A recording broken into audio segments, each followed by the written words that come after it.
Good morning, guys. It is Happy Tuesday, the second day of our digital learning. I hope you guys are all doing well. What I wanted to do was go over our the warm-up from yesterday, the 4 math review questions. You can see I have them on the board here. Now I'm going to be writing with this cool little tool, see right here? And it writes on a board. So I'm trying to get a little bit more digital savvy, but we'll see. Okay, the first one says, write an expression for the calculation 5 times the difference of 29 and 14 minus 11. Okay, got a lot of words in there. So we know what times means, and that means multiply. Oh, okay, got to go back up here, pick my pen. There we go. I want to use blue. Okay, here. So we know that times means to multiply. We know difference is that answer word, so we need to have parentheses, and we're doing parentheses 29 and 14. So 29 minus 14, and then another minus. So if I start with that answer word, difference, I know that 29 minus 14 is in there. And then I know there's a minus 11 after it. Minus 11 after it, and then in front of it there is a 5 times. And that is the expression. And remember, an expression is a number sentence, but it doesn't have an equal sign. If I put an equal sign here, it turns into a what? That's right, it turns into an equation. Okay, Number 2, here's our division word problem. Okay, and I'm going to turn a little bit more so you can see. Here's our division, 6 divided by 1/3. Okay, so what that's saying is I want to know how many 1/3 are in 6. So remember, when we start with a whole number, we end with a whole number. That's right. So if I'm going to model it, I'm going to have 6 models. 4, 5, and 6. And each model is cut into how many pieces? Oh, goodness gracious. Okay, let's see. There we go. Each model is cut into 3 pieces because I'm dividing by 1/3. So here we go. I know they're not going to be good, but that's okay. We're going to try. I'll get better. Remember, I improve with age. All right, here we go. So if I count all those pieces, I have 3, 6, 9, 12, 15, and 18. So 6 divided by 1/3 is 18. Another way we can do it is when we do that strategy, keep, change,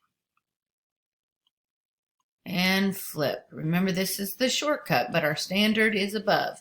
So we're going to keep the 6. We're going to change the division to multiplication, and we are going to flip the second number to its reciprocal. So instead of 1/3, you're going to have 3 first. And if I follow the rules, change it to the same type of number, I get 18 first, which is also 18 divided by 1, and 18 divided by 1 is 18. So did we get the same thing? We did. All right. The next one, find the volume of this figure. Now, this figure is actually made up of 2 solids, isn't it? You have a solid right here, boom, and it goes across, and then you have another solid. So we have to use additive volume. And remember, the formula for volume is volume equals length times width times height.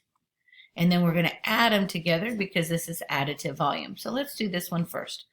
Okay, the length of this, and really it doesn't matter because the commutative property says you can multiply numbers in different orders and still get the same product. So I see 5 as the length times, I see 10 as the width times, and I see 1 as the height.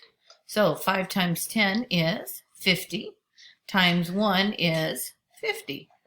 So this would be 50 inches cubed, or 50 cubic inches. Now the other part, again, I have to do length times width times height, okay? And then I see, I see a length of, right down here, I see a length of 10. Okay, so 10. That's my puppy dogs. It's okay. I see a width. There's no number here, but if I look up here, this is a rectangle. So this width is 10. Ooh, hello. There's the scissor who's getting up to go to work.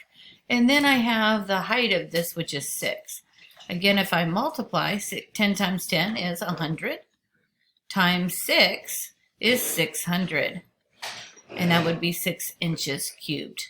Now, if I add those together, because that's additive volume, 600 plus 50 is 650 inches cubed. So, if you have any questions, make sure to message me individually.